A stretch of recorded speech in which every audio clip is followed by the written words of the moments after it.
네, 이번 시간에는 이제 알카인의 반응에 대해서 본격적으로 알아보도록 할 텐데요. 메커니즘은 제가 앞에서도 얘기했듯이 알켄의 반응과 메커니즘이 굉장히 유사합니다. 그리고 선택성도 굉장히 동일하기 때문에 빠르게 진행을 할 수 있을 것 같은데, 그 중에 일단 세 가지 반응 먼저 이번 시간에 소화를 하도록 하겠습니다. 첫 번째 반응이 할로젠화 수소 첨가 반응이고요.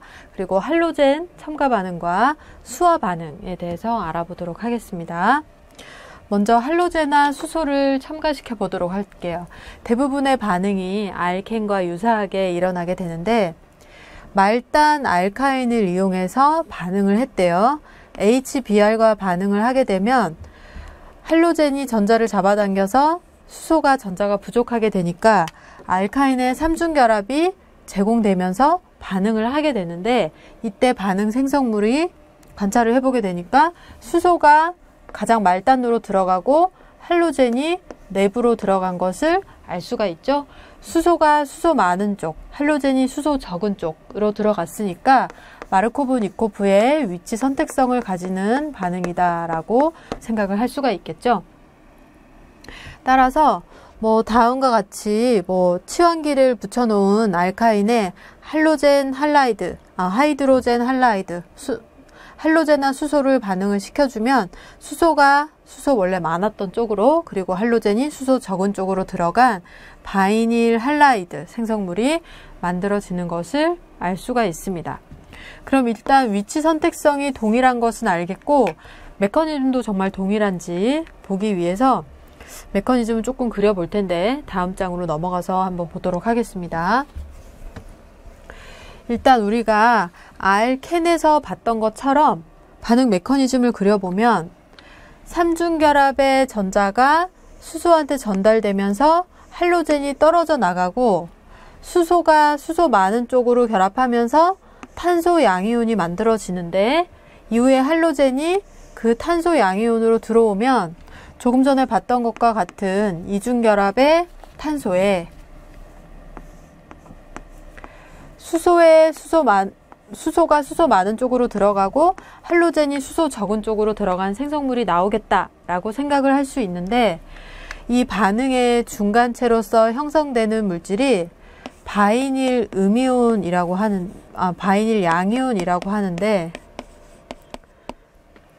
우리가 저번 챕터에서 알켄을 이용한 라디칼 반응할 때 바이닐 단위체에 대해서 배우게 됐었죠. 탄소가 이중결합을 형성하고 있는 이런 구조를 우리는 바이닐 구조라고 하는데, 그 위치에 양이온이 형성되는 경우 탄소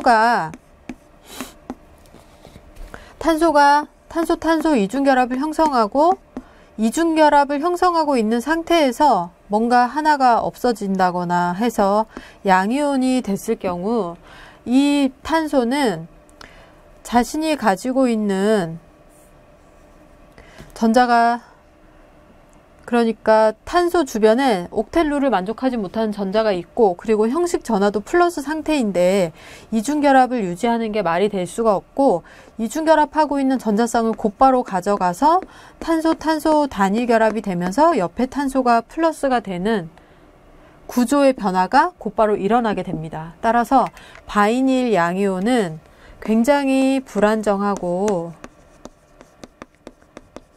존재하기가 굉장히 어려운 것으로 알려져 있어요.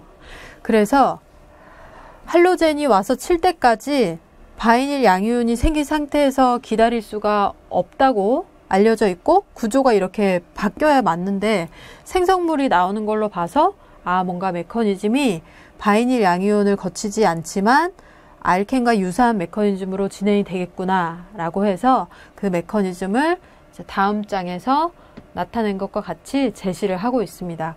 어떻게 진행되는지 한번 보도록 하겠습니다. 보시면 다음과 같이 만들어지게 됩니다. 바이닐 양이온이 너무 불안정하죠.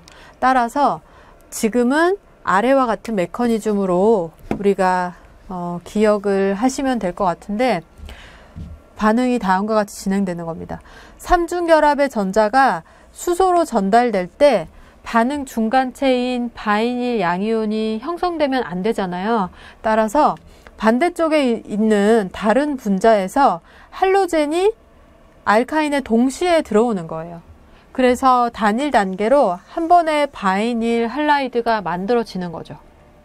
그러니까 삼중결합의 알카인이 수소한테 전자를 주는 과정이 먼저 일어나고 브롬이 나중에 들어오는 것이 아니라 옆에 있던 다른 할로젠과 수소의 할로젠이 동시에 들어오면서 수소가 들어가는 과정이 동시에 진행돼서 수소는 원래 수소 많았던 쪽, 그리고 할로젠은 수소 적었던 쪽으로 들어가는 반응이 단일 단계로 진행된다라고 알려져 있습니다.